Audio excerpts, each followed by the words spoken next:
What is the human program? The human program is what constitutes the human being as consciousness and as a mental program. The human program is the root of the human program is of course the brain, and then we have perception as a faculty within the mind. And the human program is the way the mind works. The human program is the way the human mind works. It is the way the human being works as a being and as attachment within his own mind.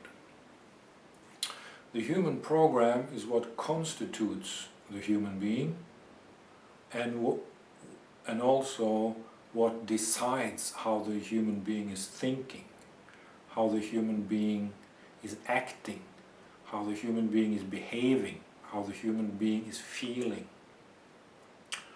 You can say that the human being is a faculty, is an eye, is something that is able to see its own mind and see its own mental reality. As a person, as a human being, I'm able to see myself as perception and consciousness, which means that I'm able to see myself as something or someone existing within my own mind, within the domain, within the territory of my own mind, which means within my consciousness. I perceive my own perception. I'm aware of the fact that I perceive. I'm aware of the fact that I live inside a mind. So this program, this faculty that constitutes the human being as mental life is the human program. The mind, the way we work, the way the human being lives within his own mind. That is all fine, and everybody knows that. I mean, that's what the human being is. But the point is that the human program decides who and what the human being is. We are slaves or victims of our own program. The human being is a slave and a victim of his own human program, which means that we follow blindly the signals, the behavior of our own mind, the behavior of our own brain, the behavior of our own emotions and thinking.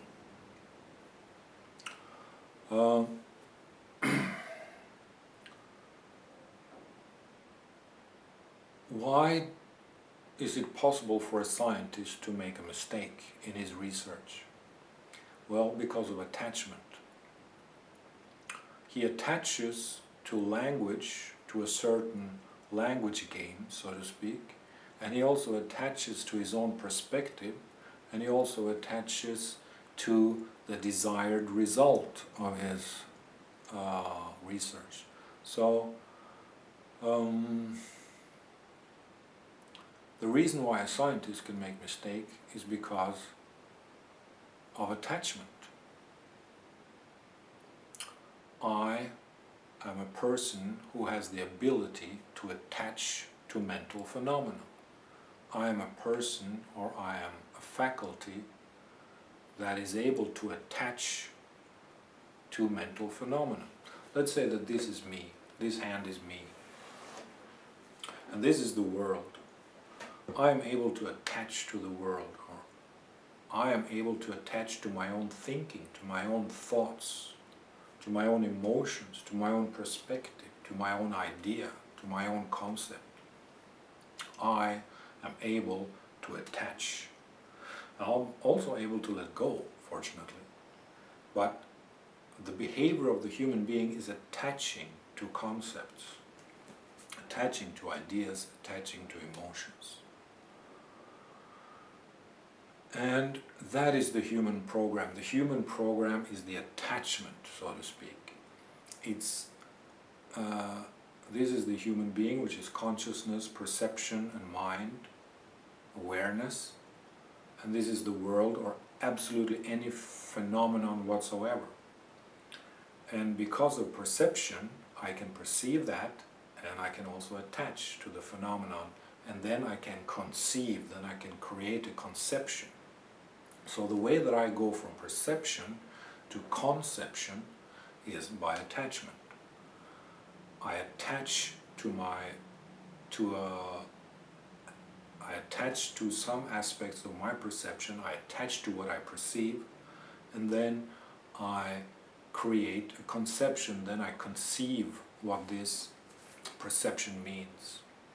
And then I create a concept, then I create beliefs and belief systems and so on.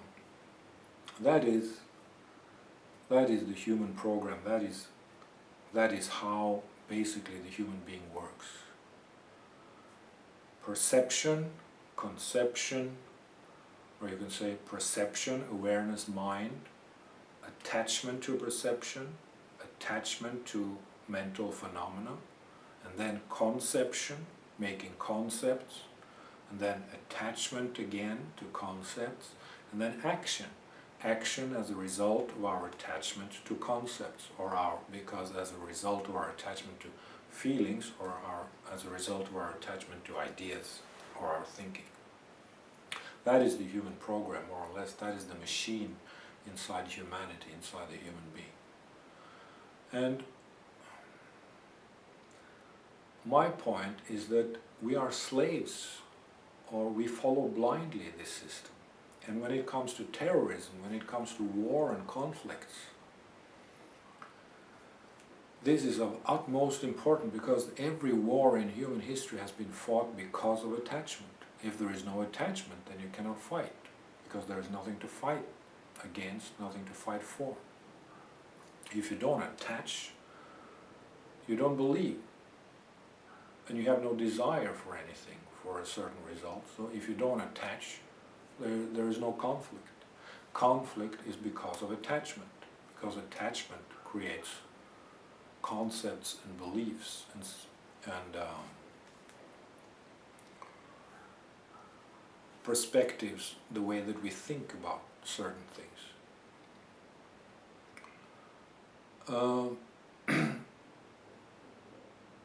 The new and improved humanity is a result of our liberation from the human program. If we can liberate ourselves from the human program, if we can detach not only from attachment, not only from the things that we attach to, but if we can detach from the human program, then we can see ourselves, and we are free. We have liberation, just as the Buddha.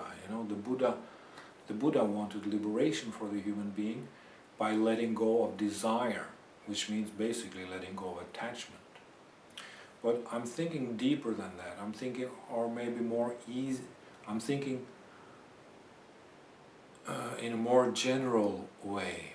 We should let go of our attachment to the human program, to the way that we work. We should we should take one step back and look ourselves in the mirror. We should detach not only from desire and from attachment, but we should detach from the human program, from the way that we work, so that we can see ourselves and so that we don't make all the mistakes that we usually do. So the new and improved humanity is the humanity or the human being that has detached from the human program. It's the human being that has liberated itself from the human program. He is not a slave, he is not a victim anymore of the human program, he is an observer.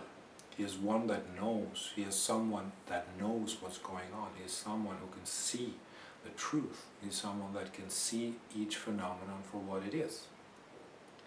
Because we create usually our own phenomena, we have optical, visual phenomena, that is also a result of the human program, the way that our eyes are made. It's a result of our constitution, physical and neurological constitution.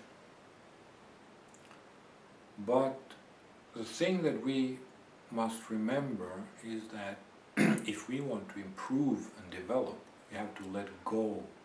We have to free ourselves from the human program so that we can see the human program for what it is, so that we can see how that we attach to certain stuff, how we make concepts, how we attach to these concepts. Because we make mistakes. Just as a scientist, we make mistakes. Business make mistakes. They build a factory and they go bankrupt. Why? Because of attachment. They attach to one idea, they build a factory and they go bankrupt.